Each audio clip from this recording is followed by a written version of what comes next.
Operasi beberapa premis perniagaan di Sarawak akan dihentikan bermula 7 malam hingga 7 pagi berkuat kuasa Selasa ini. Antara fokus berita wilayah Sarawak hari ini.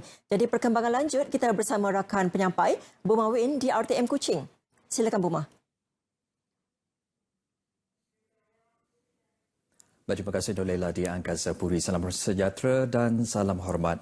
Jawatan Kuasa Pengurusan Bencana Negeri JPBN Sarawak memutuskan waktu operasi semua pasar raya besar, pasar raya, kedai runcit, kedai kopi, klinik swasta, restoran, kedai serbaneka 24 jam dan stesen minyak di negeri ini dihentikan mulai pukul 7 malam hingga 7 pagi. Menurut kenyataan media yang dikeluarkan JPBN, arahan tersebut akan berkuat kuasa mulai Selasa depan hingga 31 Mac ini.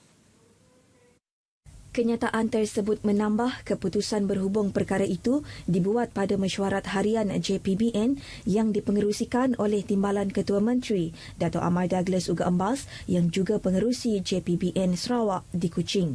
Katanya ini penting bagi menghentikan pergerakan orang ramai yang masih banyak berkunjung ke sesetengah tempat pada waktu malam. JPBN berkata arahan terbaru ini juga merupakan satu lagi strategi baharu jawatan kuasa berkenaan dalam membantras wabak COVID-19 daripada terus merebak.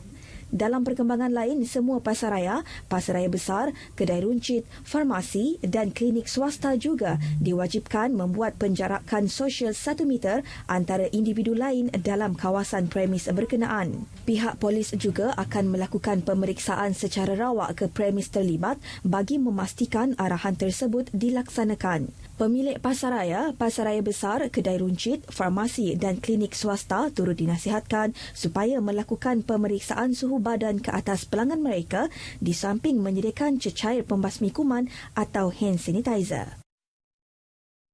Terdapat segelintir masyarakat yang masih mengambil sikap sambil lewat terhadap Perintah Kawalan Pergerakan PKP yang dikuatkuasakan sejak 18 Mac lalu.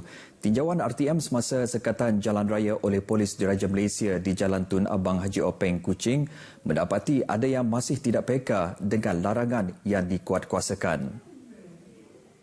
Ketua Polis Balai Sentral ASP Ahmad Abang memaklumkan pihaknya berdepan dengan pelbagai ragam orang awam yang masih tidak faham tentang pelaksanaan perintah ini dan pengecualian yang hanya diberikan kepada perkhidmatan perlu sahaja. Selain ATM, pelaksanaan ini turut mendapat bantuan daripada anggota rela yang membuat rondaan dan nasihat kepada orang awam.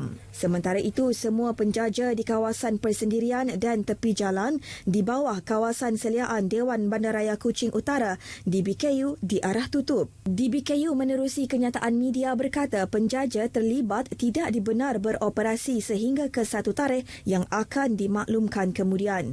Tinjauan melibatkan kawasan Petrajaya termasuk Kampung Semarang, Jalan Astana, Jalan Merdeka, Kampung Pulau Ulu, Kampung Pulau dan Kampung Bintawa. Penutupan ini selaras dengan arahan Perintah Kawalan Pergerakan yang berkuat kuasa sehingga 31 Mac ini. Seramai 119 anggota Polis Daerah Pedawan dan Angkatan Tentera Malaysia ATM terlibat dalam operasi bersepadu COVID-19 yang dilaksanakan di Pedawan malam tadi.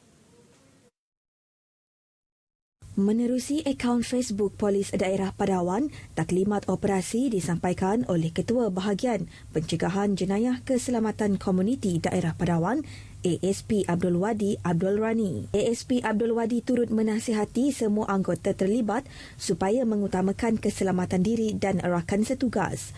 Anggota juga diingatkan untuk memakai penutup hidung dan mulut, sarung tangan dan menjaga jarak sosial sepanjang tugas. Tegas beliau, setiap anggota hendaklah memastikan masyarakat umum mematuhi arahan sepanjang pelaksanaan Perintah Kawalan Pergerakan ini. Bekalan ayam, ikan dan barang basah serta sayur di Pasar Kampung Sibiu Bintulu setakat ini mencukupi dan dijual pada harga yang ditetapkan. Pasar Kampung Sibiu merupakan tumpuan masyarakat Bintulu untuk mendapatkan bekalan barang basah yang segar terutama hasil laut seperti ikan, udang dan sotong.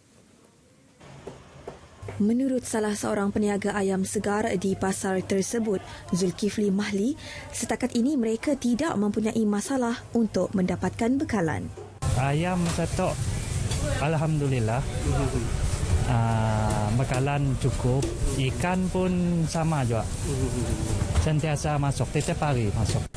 Ada juga yang ada masalah, ada juga yang tak ada masalah. Sayur semua. Sayur sekarang sih ada sayur. Semuanya bakalan yang tahan sikit sama buahan lah. Bagi memastikan keselamatan pelanggan, penggunaan penutup hidung dan mulut, menjaga jarak antara pelanggan dan menghadkan jumlah pelanggan pada satu-satu masa antara perkara yang disarankan oleh pihak peniaga di pasar tersebut. Kepada pelanggan semua, dalam sebuah rumah ya mendapat seorang ajak keluar lah. Tuan rumah, jangan mengembak anak pergi tempat kami situ lah. Kena kita tahu siapa yang kena, siapa yang si. Sementara itu, bagi para pelanggan, langkah keselamatan diri amat penting dalam memastikan tidak berlaku penyebaran virus COVID-19 di tempat seperti itu. Ikut nasihat itu, pakai mask, and then kedua kita jarakkan antara pelanggan. Dan macam setengah-setengah mall yang ada supermarket tu boleh gunakan sensor untuk benarkan orang masuk supaya tidak demam lah. Bila demam jangan pergi pasar lah. Dalam tempoh Perintah Kawalan Pergerakan sehingga 31 Mac ini, sewajarnya masyarakat sentiasa menjaga keselamatan diri apabila keluar rumah, termasuk semasa mendapatkan bekalan makanan. Baik, sekian perkongsian berita dari Sarawak. Terus bersama Nur Lela di Angkasa Puri. Silakan Lela.